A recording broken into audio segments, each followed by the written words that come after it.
Tired? We all know the feeling. Irritable, groggy, and exceptionally lazy. Chances are you didn't sleep enough last night, or the past few nights. But what exactly is enough sleep? And more importantly, can you ever catch up on it?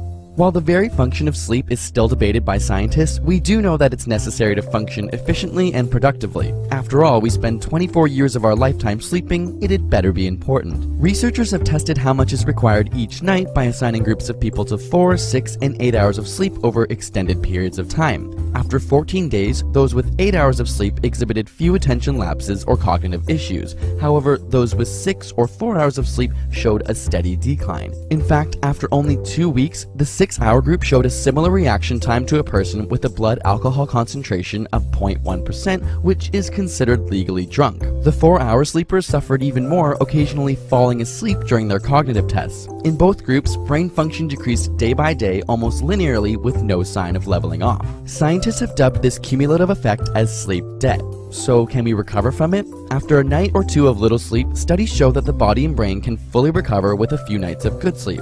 However, with long-term sleep deprivation on the scale of weeks to months, the recovery of cognitive function is much slower, requiring many more nights of quality sleep.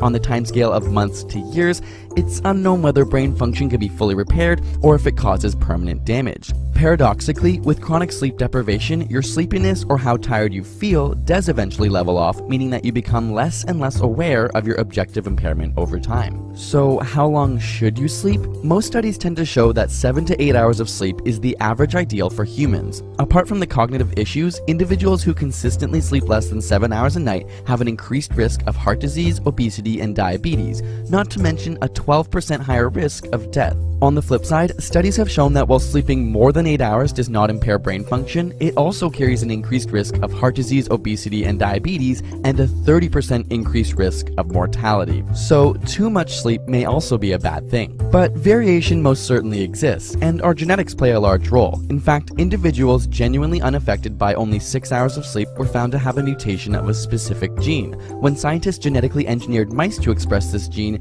they were able to stay awake for an extra 1.2 hours than normal mice. It turns out these short sleepers have more biologically intense sleep sessions than the average person. Ultimately, while it's important to know the ideal average of 7 to 8 hours exists, let your body and brain help you figure out its own needs.